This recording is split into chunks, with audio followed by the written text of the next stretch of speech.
बच्चों, हम क्लास 12 की गणित का अध्याय 9 अवकल समीकरण का अध्ययन कर रहे हैं। पिछले सेशन में हमने रेखिक अवकल समीकरण क्या होता है उसकी जानकारी प्राप्त की है, जिसके अंतर्गत हमने देखा कि समाकलन गुणक क्या होता है और कैसे हम इनको हल करते हैं उनके बारे में अध्ययन किया था, और साथ ही हमने उदाहरण संख्या 19 और 20 को भी हल किया है। बच्चों, आज हम इस सेशन में रेखिक अवकल समीकरण की सहायता से उदाहरण संख्या 21 से लेकर के उदाहरण संख्या 23 तक के उदाहरणों को हल करना सीखते हैं। तो आइए देखते हैं उदाहरण संख्या 21। देखिए बच्चों, हमें दिया हुआ है एक अवकल समीकरण है y dx minus X plus 2y square dy equal to 0 ये बच्चों हमें एक अवकल समीकरण दिया हुआ है। किस प्रकार का है? रेखिक अवकल समीकरण। अब बच्चों इसको अपन लिख सकते हैं y dx is equal to X plus 2y square dy। बच्चों यहाँ गौर करिएगा, अगर हम इसको लिखें, इस रूप में लिखें dx अपॉन dy, ये dx है, इसको यहाँ बटा में ले आए तो dy आ गया, इधर लाएंगे तो इज इक्वल टू यहाँ पे x प्लस 2y स्क्वायर, और ये इधर चला जाएगा तो बच्चों यहाँ बटा में आ जाएगा तो ये y हो जाएगा। अब देखिए dx upon dy is equal to, इसको लिख सकते हैं x upon Y plus 2y square upon Y. ठीक है बच्चों, देखिएगा, और अपन इसको लिख सकते हैं dx upon dy is equal to x upon Y plus 2y। और देखिएगा बच्चों, या हम इसको लिख सकते हैं dx upon dy minus x upon Y equal to 2y, और इसको हम समीकरण 1 दे देते हैं। और ये समीकरण किस रूप का है? देखिए बच्चों, ये समीकरण है dx upon dy plus p1x equal to q1, ये इस रूप का है। हमने दो रूप देखे थे, एक था dy by D x plus P Y equal to Q, और दूसरा था dx upon dy plus p1x plus q1। ये y का, केवल y का फलन है, और जो dx dy by D x plus py equal to q वो केवल x का फलन था। ठीक है बच्चों, अब देखिएगा यहाँ तुलना कर लेते हैं इनसे, तुलना से तो तुलना करेंगे तो देखिएगा p1 equal to minus 1 upon Y हो गया, p1 क्या हो गया? माइनस 1 अपॉन वाई हो गया, ये हो गया।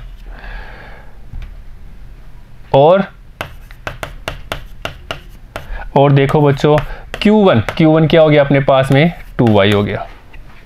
ठीक है, अब ये अवकल समीकरण इस रूप का है, इसलिए इसका इंटीग्रेटिंग फैक्टर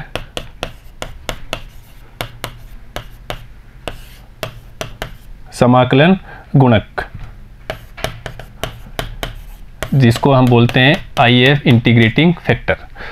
और वो देखिए बच्चों, वो होता है अपने पास में IF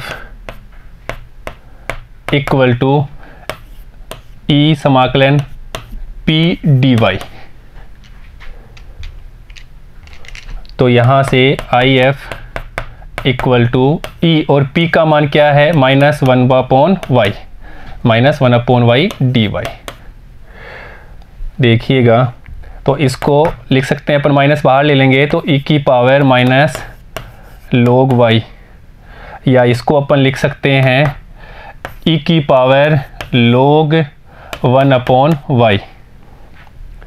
ठीक है बच्चों, इसलिए IF हमें मिल रहा है 1 अपॉन वाई। ये कैंसिल हो जाएगा, 1 होगा इसका मान, तो क्या हो जाएगा? 1 अपॉन वाई। अब देखिएगा बच्चों इसका व्यापक हल,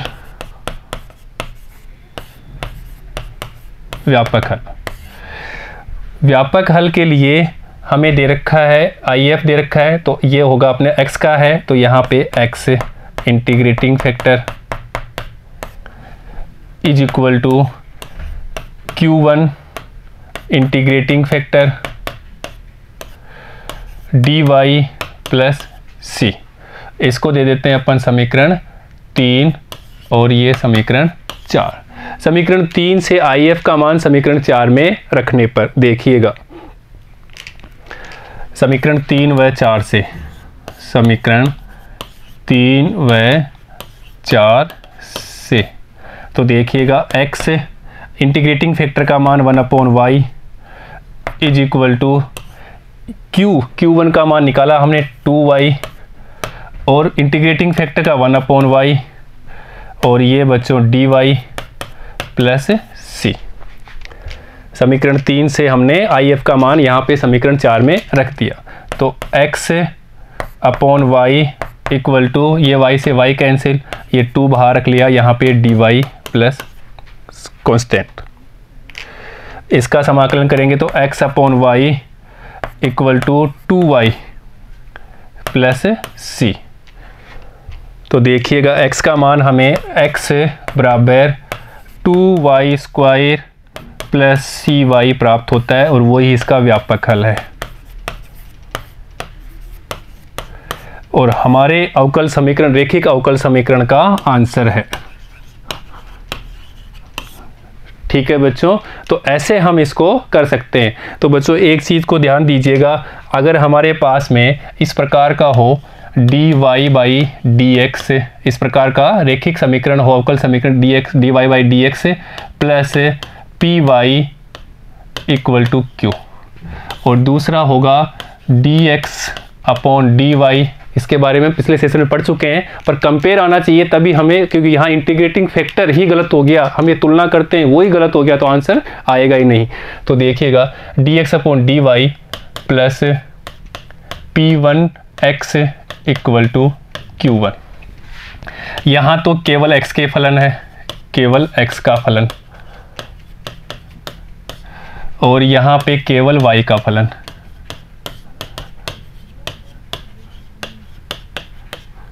ठीक है बच्चों, यहाँ पे हम इंटीग्रेटिंग फैक्टर निकालेंगे, integrating factor equal to E P D X होगा। और यहाँ पे अगर अपन इस रूप का अवकल समीकरण है, रेखिक अवकल समीकरण है, तो उसका इंटीग्रेटिंग फैक्टर आई एफ, और ये हम पिछले सेशन में पढ़ चुके हैं कि कैसे निकलता है, is equal to E P D Y. और यहाँ पे अगर इसका हल निकालते हैं, व्यापक हल, तो वो होगा y integrating factor, y integrating factor is equal to समाकलन q integrating factor, q integrating factor dx plus c।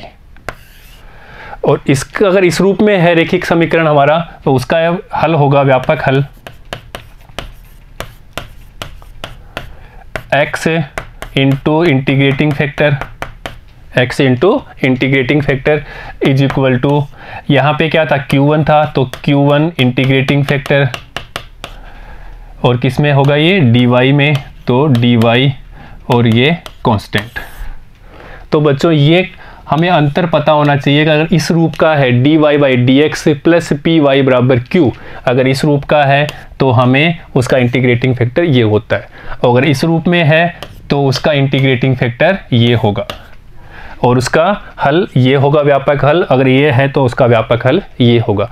अब ध्यान दीजिए अपने क्वेश्चन में, अब अपने क्वेश्चन में दे रखा था कि dx अपॉन dy का रूप था, वो हमने निकाला था यहाँ पे dx अपॉन dy, तो यहाँ से हमने इसके p1 से वाले से कंपेयर कर लिया, तो p1 हमारे पास में -1/y और q अपने पास 2y प्राप्त हो गया। उसके बाद में हमने इंटीग्रेटिंग फैक्टर निकाला IF, कहाँ से, यहाँ से दूसरे वाले से, ये वाले से इस रूप में था, तो यहाँ से निकाला p dy, तो यहाँ से की पावर e समाकलन p dy से निकाला। देखिएगा p का मान हमने यहाँ पे रख दिया -1/y, फिर इसका समाकलन कर दिया, तो यहाँ से हमें इंटीग्रेटिंग फैक्टर प्राप्त हो गया 1/y, और इसका व्यापक हल ये है x इंटीग्रेटिंग फैक्टर बराबर समाकलन q1 integrating factor dy plus c, तो वही यूज किया x integrating factor q1 integrating factor dy plus c, और d इंटीग्रेटिंग फैक्टर का मान समीकरण 3 से 1/y समीकरण 4 में यहाँ पे रख दिया। तो ये देखिए बच्चों, यहाँ पे हमने इसकी जगह 1/y रख दिया। ये 2y q1 की जगह रखा, ये इंटीग्रेटिंग जगह रखा, और ये dy ऐसे, और ये अब इसको ये y से y कैंसिल, dy और dy का समाकलन हमें पता ही है वो y होता है, तो ये x upon Y 2y plus C. तो यहाँ से हमने x बराबर 2y स्क्वायर प्लस सी वाई और इसका व्यापक हल प्राप्त हो गया। ठीक है बच्चों, ऐसे हमें क्वेश्चन को सोल्व करना है। नेक्स्ट देखते हैं, देखिएगा बच्चों एग्जाम्पल नंबर 22। देखिए हम इसको हल करते हैं और इसको पढ़ते हैं। इसमें दिया हुआ है एक डिफरेंशियल इक्वेशन दी हुई है, रेखिक है, लीनियर है, dy बाई डी एक्स है, y cot x equal to 2x plus x square cot x, x का मान 0 नहीं होना चाहिए का विशिष्ट हल निकालना है। इंपॉर्टेंट बात, विशिष्ट हल निकालना। पहले व्यापक हल निकालेंगे और विशिष्ट हल के लिए हमें कुछ न कुछ यहाँ कंडीशन दी होगी। ये दिया हुआ है कि y बराबर 0 और x बराबर पाई बाई 2, इसके मान के ऊपर इसका क्या मान देगा वो हमें निकालना है। तो देखिए हमारे पास में अवकल समीकरण दिया है dy अपॉन डी एक्स, ये हमें क्वेश्चन में दिया है dx plus y cot x is equal to 2x plus x square cot x, ये हमें दिया हुआ है।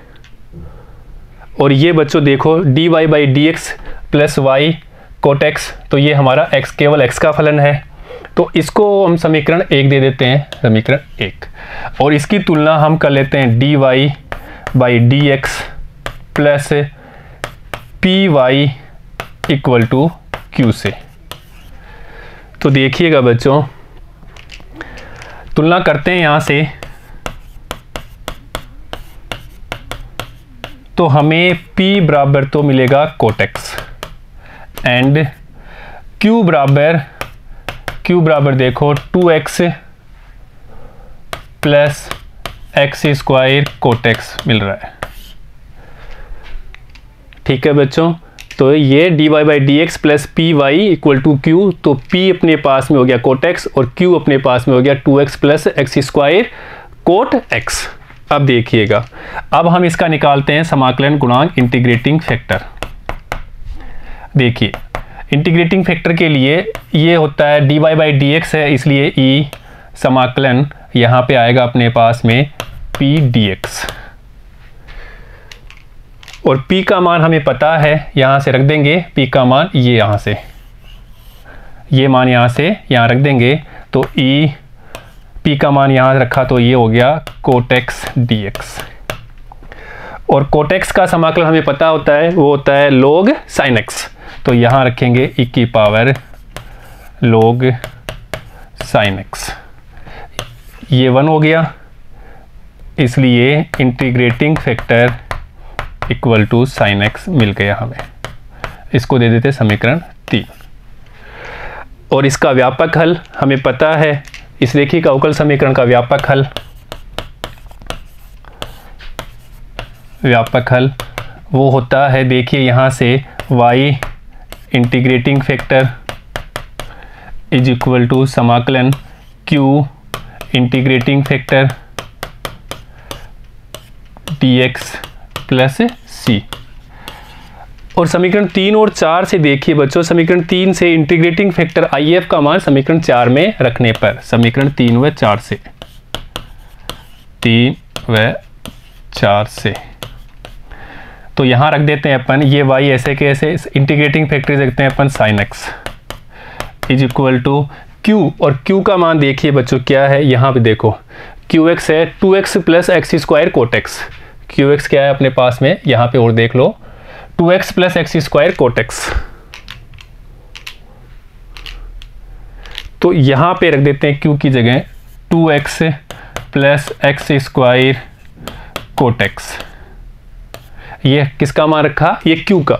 अभी हमें रखना है इंटीग्रेटिंग फैक्टर का मान, वो है साइन एक्स, और ये फिर हम पूरे का करते हैं, तो ये बच्चों dx c, ये समाकलन का चिन्ह है, देखिएगा अभी। तो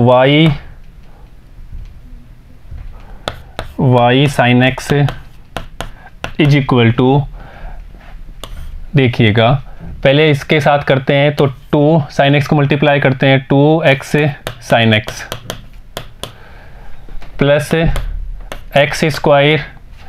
अब देखो कोटेक्स को लिखेंगे कोस अपॉन साइन, और ये कोस साइन ऊपर है तो कोस अपॉन साइन, अपॉन का साइन इस ऊपर साइन से कट जाएगा, तो यहाँ पे लिखूंगा मैं सीधा कोस एक्स,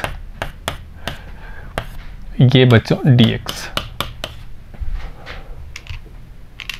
गौर करिएगा, y sine x equal to, अलग अलग कर लेते हैं, ये 2 हम बाहर या अलग अलग कर लेते हैं पहले, तो देखिएगा 2x sine x dx plus x square cos x dx। अब बच्चों यहाँ देखने से पता लग रहा है x square cos x dx, तो अगर यदि हम इसको फर्स्ट फलन और इसको सेकंड फलन ले लें तो इसका क्या होगा, एक्स स्क्वायर बाई 2, 2 से 2 तो एक्स स्क्वायर आएगा, साइन एक्स का कोस एक्स तो ये कट जाएगा, इसलिए हम इसको फर्स्ट फलन, ये दिख रहा है, ये संकेत है यहीं पे देखिएगा। तो अब इसको सोल्व करते हैं खंड से विधि से, आइलेट लगा दिया, अब खंड से विधि से, और वो क्यों लगाया वो इसके देख के कर रहे हैं कि ये कट जाएगा, देखो एक बार। तो इसको अपन क्या मान लेते हैं, आई फर्स्ट फलन सेकेंड फलन से कर लेते हैं, तो y sine x is equal to first फलन का फर्स्ट फलन ऐसे कैसे, तो ये साइन एक्स, सेकंड फलन का समाकलन वो होगा, सेकंड फलन का समाकलन तो ये 2x स्क्वायर अपॉन 2, सेकंड फलन का समाकलन किया तो ये 2। अब देखिए माइनस समाकलन फर्स्ट फलन का अवकलन, और साइन एक्स का हमें अवकलन करना है, वो होता है हमें कोस एक्स, साइन एक्स का अवकलन क्या होता है कोस एक्स। सेकेंड फलन का समाकलन, और सेकेंड फलन का समाकलन 2x स्क्वायर अपॉन 2, और ये dx, और ये ऐसे कैसे है बच्चों, plus x square cos x dx, ये 2 से 2 कैंसिल, यहाँ का ये 2 कैंसिल, तो अब देखो cos x x square dx, ये माइनस का ये प्लस का, तो ये कैंसिल हो गया, इसलिए किया था ये। अब देखिए प्लस सी है यहाँ पे, प्लस सी प्लस सी, तो अपन इसको करते हैं अभी आगे हल। तो यहाँ तो y sine x equal to x square, यहाँ एक्स स्क्वायर बचेगा, और ये साइन एक्स प्लस सी, ये इसको देते हैं समीकरण 5। अब देखिए बच्चों कंडीशन दे रखी है हमें, ये क्या हो गया व्यापक हल, अब ये विशिष्ट हल निकालना है, और इसलिए हमें क्वेश्चन में हमें कंडीशन दे रखी है x बराबर पाई बाई 2 और y बराबर 0, क्योंकि विशिष्ट हल निकालना है तो x बराबर पाई बाई 2 और y बराबर 0, इसमें रख देते हैं समीकरण 5 में। तो x बराबर पाई बाई 2 व y बराबर 0 रखने पर,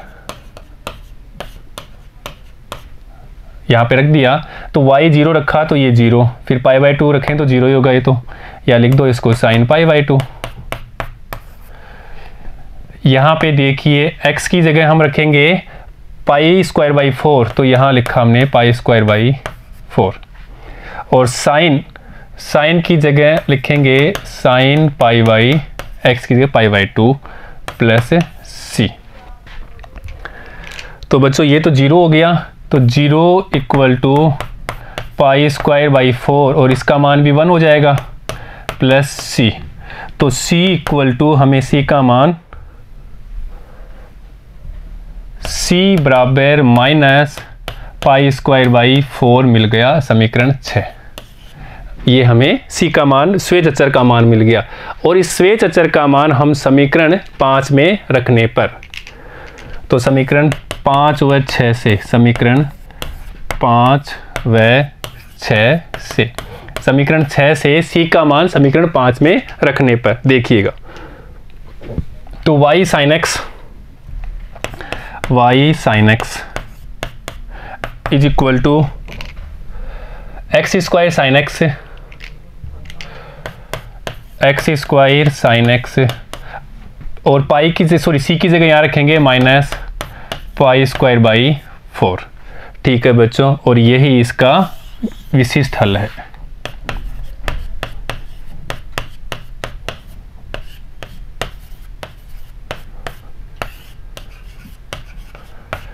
ठीक है बच्चों। और भी इसको सोल्व करना चाहिए, अगर ये नहीं दे रखा होगा तो साइन से साइन भी कट सकता है। यहाँ अगर आंसर दे रखा हो तो ठीक है, नहीं तो ये इसका सोल्व हो गया बच्चों। ठीक है बच्चों, नेक्स्ट देखते हैं एग्जाम्पल नंबर 23। देखिए बच्चों,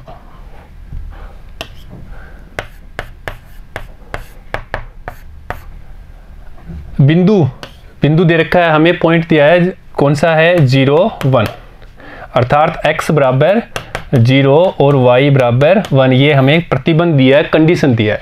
से गुजरने वाले एक वक्र का समीकरण ज्ञात कीजिए। इससे गुजरने वाले क्या करना है, वक्र का समीकरण ज्ञात करना है। यदि इस वक्र के किसी बिंदु x y पर स्पर्श रेखा की प्रवणता, और स्पर्श रेखा की प्रवणता हम जानते हैं dy/dx होती है किसी बिंदु पर।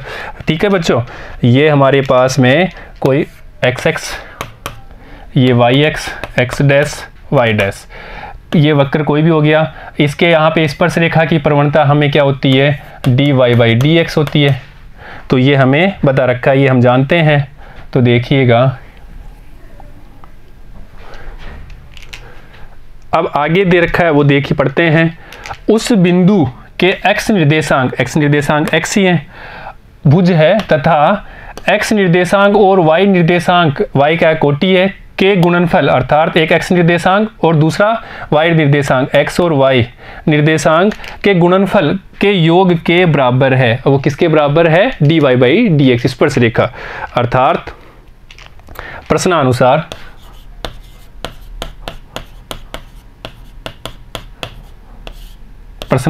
स्पर्श रेखा की प्रवणता हम जानते हैं क्या होती है, dy/dx। और वो किसके बराबर बता रखा है, स्पर्श रेखा की प्रवणता, वो प्रवणता होती है,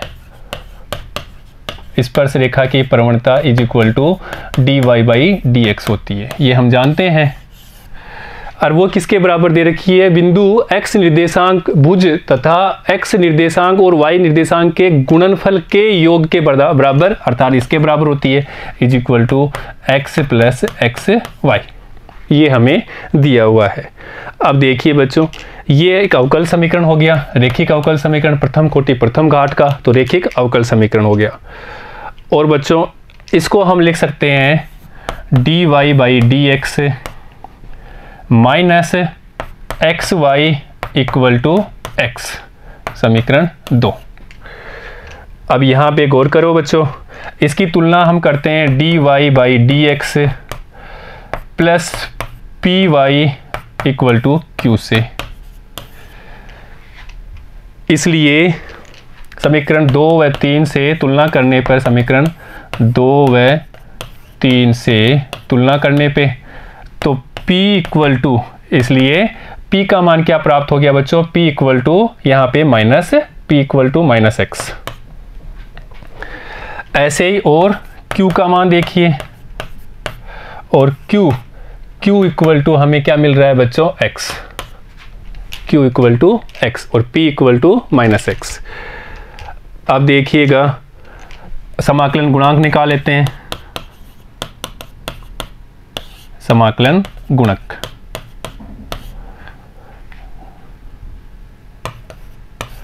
इंटीग्रेटिंग फैक्टर, और वो इंटीग्रेटिंग फैक्टर होता है e समाकलन p dx। तो देखिए बच्चों, समाकलन p का मान हमें यहाँ से -x, ये dx। तो बच्चों इसको हम लिख सकते हैं e⁻⁻x²/2, ये हमें इंटीग्रेटिंग फैक्टर मिल गया। समीकरण इसको दे देते हैं, 3 दे दिया तो 4। अब देखिए बच्चों, ये रेखिक अवकल समीकरण क्या है, dy/dx है, इसलिए इसका व्यापक हल। और व्यापक हल के लिए हम जानते हैं इसका व्यापक हल होता है y integrating factor = q integrating factor dx + c, समीकरण 5। तो समीकरण 4 से इंटीग्रेटिंग फैक्टर का मान समीकरण 5 में रख देते हैं। इसलिए समीकरण 4 व 5 से समीकरण 4 व 5 से देखिएगा। इसलिए y इंटीग्रेटिंग फैक्टर के लिखेंगे e की power minus x square by 2 is equal to, अब देखिएगा q की जगह क्या है अपने पास में, q हम निकाला था x, तो यहाँ लिख देंगे अपन x, q की जगह ये x, और इंटीग्रेटिंग फैक्टर का e की power minus x square by 2, x square by 2 बच्चों, माइनस एक्स स्क्वायर बाई 2, और ये बच्चों dx प्लस c, ये मान यहाँ पे रख दिया इंटीग्रेटिंग फैक्टर का। देखिएगा अभी, अब इसको हल कर लेते हैं, तो y e की power minus x square by 2 is equal to, अब यहाँ पे देखो बच्चों, अपन है माइनस मान लेते हैं, माना i इक्वल टू एक्स ई की power minus x square by 2 dx है। अब देखिए पुनः फिर मान लेते हैं, तो e की पावर माइनस e की पावर, इसको ले लेते हैं एक बार, minus x square by 2 equal to T माना, पुनः माना, ये प्रतिस्थापन विधि का उपयोग कर रहे हैं अभी, जो प्रश्नावली 7 में हम पढ़ चुके हैं, सब्स्टिट्यूशनल मेथड। अब इसका अवकलन कर लेते हैं, तो 2x dx बाई 2, ये माइनस 2 से 2 कैंसिल, इक्वल टू dt, तो x dx equal to minus dt। तो यहाँ पे रखते हैं कि अपन, देखिएगा, इसलिए i इक्वल टू e की पावर माइनस e की पावर t हो गया ये, क्योंकि हमने माइनस भी ले लिया था, तो e की पावर t, और x dx की जगह dt, और ये माइनस बाहर ले लिया, इसलिए i इक्वल टू e की पावर t का e की पावर t होता है, तो इसका समाकलन, और t का मान हम रख देते हैं, t जो माना था, t का मान क्या माना था, माइनस एक्स स्क्वायर बाई 2, वापस रख देते हैं यहाँ पे, इसलिए i equal to minus e की power minus x square by 2 प्राप्त हो गया। तो बच्चों देखिएगा, इसकी जगह हम सीधा यहाँ पे ये मान लिख देंगे, तो देखोगा, इसलिए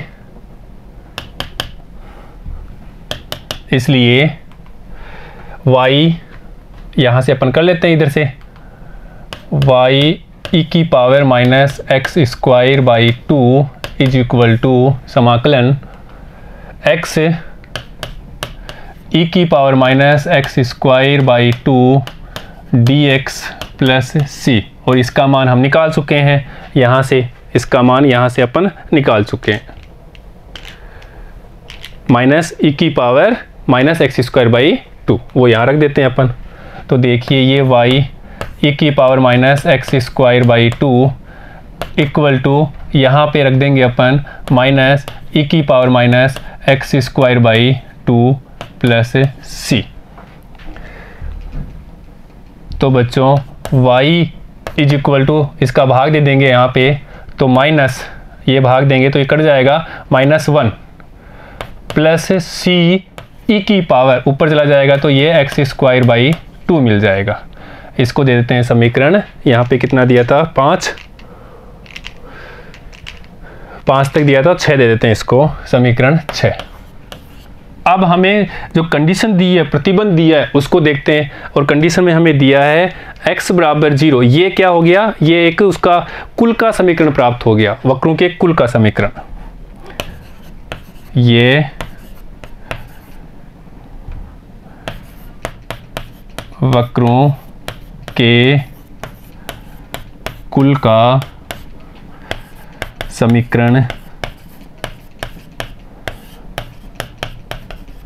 प्राप्त हो गया। अब हमें तो बोलना है कि एक कुल के एक सदस्य का निकालना है, और उसके लिए हमें कंडीशन दी हुई है x बराबर 0 और y बराबर 1। देखिए ये उसके लिए हमें कंडीशन दी है कि बिंदु ये से गुजरने वाले वक्र का समीकरण ज्ञात करना है, एक सदस्य का, पूरे हमने परिवार का निकाल लिया, तो उसमें से एक सदस्य का निकालना है, तो x बराबर 0 और y बराबर 1। तो देखिएगा हम यहाँ पे रखते हैं समीकरण 6 में, समीकरण 6 में x बराबर 0 और y बराबर 1 रखने पर। क्यों रखा? क्योंकि क्वेश्चन में हमें दे रखा है कि इस कुल के एक सदस्य का हमें हल निकालना है। अब देखिएगा, इसलिए y की जगह 1 इक्वल टू यहाँ से -1 प्लस ये c और e की पावर x की जगह रखा हमने 0, x की जगह क्या रखा हमने 0। तो बच्चों ये e की पावर 0 1 हो जाएगा, तो c इक्वल टू 1 + 1 2 प्राप्त हो गया, समीकरण 7। तो समीकरण 7 से c का मान समीकरण 6 में रखने पर, तो समीकरण 6 व 7 से, तो 6 और 7 से रखते हैं तो y equal to -1 plus c की जगह रख देते हैं अपन 2, तो ये 2 c की जगह रखा 2 e की पावर x स्क्वायर बाई 2। तो ये उसके एक सदस्य के, वक्रों के कुल के एक सदस्य का है, जो कि हमें कहाँ से गुजरेगा, ये x बराबर 0 और y बराबर 1, अर्थात y, या तो इसको इधर ले आएंगे y + 1 इक्वल टू 2 e की पावर x स्क्वायर बाई 2। ठीक है बच्चों, या और भी ये भी आंसर हो सकता है। अगर और भी इसको हल करना चाहें तो हम लिख सकते हैं इसको y + 1 बाई 2 बराबर e की पावर x स्क्वायर बाई 2।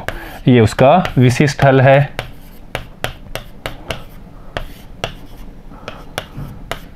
और हमारा आंसर है बच्चों। तो इस प्रकार हम इसको सोल्व कर सकते हैं। तो बच्चों ध्यान रखने वाली बात क्या है वो देखिएगा, अगर हमारे पास में dy/dx plus py equal to q इस रूप का रैखिक अवकल समीकरण है, जो x के सापेक्ष, x स्वतंत्र चर है और y आश्रित चर है, तो x के सापेक्ष यहाँ पे समाकलन हो रहा है, अवकलन हो रहा है। और दूसरा इस प्रकार का हो dx/dy plus p1x equal to q1। तो बच्चों ये तो केवल x का फलन है और ये केवल y का फलन है। तो इसके लिए हम इंटीग्रेटिंग फैक्टर निकालेंगे, वो होता है e पावर समाकलन p dx। अगर बच्चों इस रूप का रैखिक अवकल समीकरण है और उसका हमें इंटीग्रेटिंग फैक्टर निकालना है, तो वो होता है, देखिएगा, e समाकलन p dy। ये केवल y का है, ये केवल x का है। अब देखिएगा, इसका व्यापक हल निकालना है, ये उसका समाकलन गुणांक होगा। अब उसका व्यापक हल, तो व्यापक हल के लिए y integrating factor is equal to समाकलन q, और p और q के मान हम कंपेयर करके निकालेंगे। q integrating factor dx plus c कब होगा, जब इस प्रकार का रैखिक समीकरण है। अब यहाँ पे देखिए इसका व्यापक हल, यहाँ पे इसका व्यापक हल होगा x इंटीग्रेटिंग फैक्टर कौन सा है, ये वाला, इज इक्वल टू समाकलन q1 इंटीग्रेटिंग फैक्टर कौन सा वाला, ये वाला, d यहाँ से क्या होगा dy प्लस c, ये कौन सा है, ओनली y का फलन है, तो ये इसका हल होगा। तो बच्चों पिछले सेशन में भी हमने इसके बारे में बात कर चुके हैं और हम फिर कर रहे हैं ताकि ये गलती ना हो। एग्जाम में यहाँ पे ऑब्जेक्टिव टाइप क्वेश्चन पूछ सकता है कि अगर इस प्रकार का अवकल समीकरण है उसका इंटीग्रेटिंग फैक्टर क्या होगा, ये होगा या ये होगा, 4 ऑप्शन मिलेगा और हमें टिक करना है। अब बच्चों करना क्या है, सबसे पहले तो हमें क्या करना है, कंपेयर करना है, तुलना करना है। तुलना किससे करनी है कि किस रूप में है, dy/dx plus py equal to q, ये है, या दूसरा कौन सा है, dx/dy plus p1x equal to q1, कौन सा है उससे तुलना करनी है। जो हमें दिया हुआ रैखिक समीकरण होगा उसके इस रूप में कौन से रूप में होगा, ये रूप में होगा या ये रूप में होगा, हमें तुलना करना है। उसके बाद में हमें उसका इंटीग्रेटिंग फैक्टर निकालना है। अगर ये रूप होगा तो इसका इंटीग्रेटिंग फैक्टर ये है, अगर ये रूप होगा तो इसका इंटीग्रेटिंग फैक्टर ये है। और नंबर 3 पे इंटीग्रेटिंग फैक्टर के बाद में हम उसका व्यापक हल निकालना है। अगर इस प्रकार का समीकरण मिलेगा तो हमें उसका व्यापक हल ये होगा, तो यहाँ का जो इंटीग्रेटिंग फैक्टर उसका मान रख देंगे तो व्यापक हल आ जाएगा। अगर इस रूप का हो तो इसको यहाँ पे रखेंगे तो उसका व्यापक हल आ जाएगा। उसके बाद में अगर हमें विशिष्ट हल निकालेगा तो कुछ कंडीशन देगा, तो व्यापक हल में स्वेच्छ अचर का मान रख देंगे, सी का मान निकाल लेंगे, सी का मान निकालेंगे तो हमें विशिष्ट हल मिल जाएगा। ये बच्चों इंपॉर्टेंट चीज़ है, ये तो हमारे स्टेप्स हैं कि ऐसे हमें करना है, और ये हमें रखना है कि कौन सा अवकल समीकरण है तो कौन सा उसका इंटीग्रेटिंग फैक्टर होगा। इस प्रकार का होगा तो ये होगा, इस प्रकार का होगा तो ये होगा, उसका व्यापक हल ये है और इसका व्यापक हल ये है। ठीक है बच्चों, तो बच्चों आज हमने इस सेशन में प्रश्नावली 9.6 के उदाहरण संख्या 21 से लेकर के उदाहरण संख्या 23 तक के उदाहरणों को हल करना सीखा है। बच्चों नए सेशन में हम प्रश्नावली 9.6 के प्रश्नों को हल करना सीखेंगे। ठीक है बच्चों, धन्यवाद।